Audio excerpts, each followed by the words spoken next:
Guys, welcome to our final conversation about the 5 love languages, as we have been going over each and every one, talking about the importance of improving connection and communication in relationships. And this love language number 5, was the one you thought was going to be my primary love language. And if you know him, you'll know why.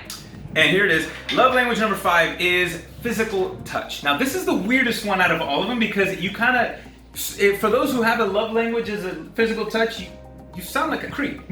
Right? You kind of sound like a creep. But hold on, here it is. Here's love language number 5. Physical expressions of love, whether in this case sexual or more platonic, simple things such as holding hands, back scratching, hugs, kisses, all those things. The absence of such can leave this individual feeling isolated in a relationship. Okay, she thought this was my primary. Yes. Why? Well, because if you know him, he's always, touching, smacking, you're hitting, hugging, banging. He's always doing something physical with his hands. So, yeah, that I thought was gonna definitely be number 1. Now I thought it was too for a minute. I'm like, oh, that's definitely you're me. number 2 for sure. Oh no, it is my number 2. But I thought it was really me, because I tend to do that. Like, I'll be the one to, and physical touch was ranked probably what for you? For me, number 4. Almost on the bottom. Yeah. Exactly. So this is one of us that both of our love languages in this case are polar opposites. It's like her number 4, my number 2. And that was interesting, because like I always, again, why I felt unloved. I would be the one to always sneak up behind her and give her a hug, give her a kiss, do things like that, play with her hair. I would always initiate holding her hand, and she would never do that. She would never be the one just to come up and give me a kiss out of the random. It was always on as a reply back. She was never the one to just, sneak up behind me and give me a hug, or grab my hand if we're sitting next to each other, whatever. I don't know if she's playing hard to get. No, I'm saying. And so that was, again, the opposites.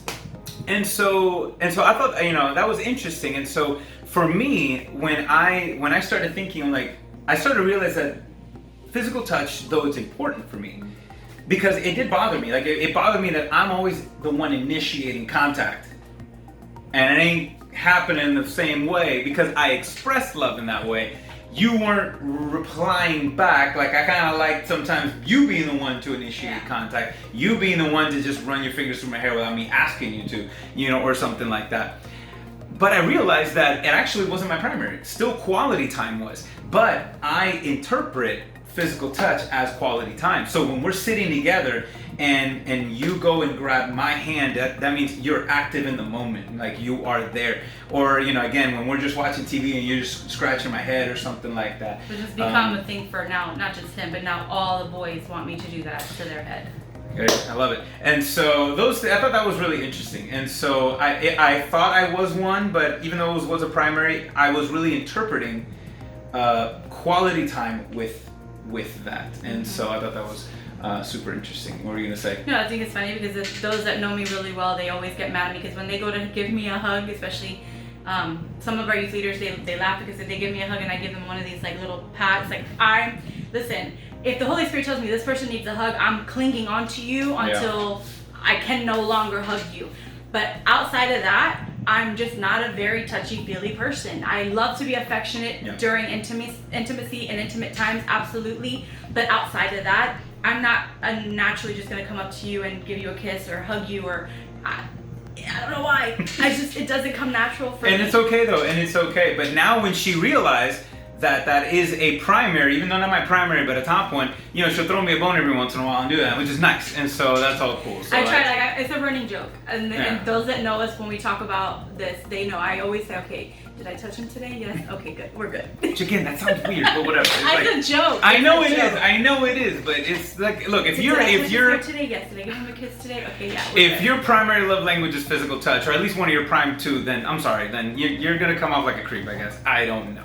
But then the opposite is true as well. Like, in the sense of, if you don't have that human contact in one way or another, and that's important. You don't feel I think love. that human contact is important. We need to feel someone hugging us and holding our hands and stuff like that. And for everyone that ranks differently. But for me, it's just not a priority. I love it when it's happening. It's just I don't think about the first thing to do that. So with all of this, guys, we want to, speaking of, because we've been doing it with all love languages, if this is a love language that speaks to you, talking about physical touch, listen, we have a God who is personal, that you can encounter, and that has a tangible love that you don't just can think, you can feel. We have a God that is that close and active in our life that you can experience him in mighty, mighty, mighty ways. But we want to encourage you guys as we're wrapping this whole thing up. You know, everybody has, you okay? Yeah, I just realized my flan is in the oven. Oh no. Anyways, as we wrap things up, speaking of personal, acts of service, she's making dessert for somebody.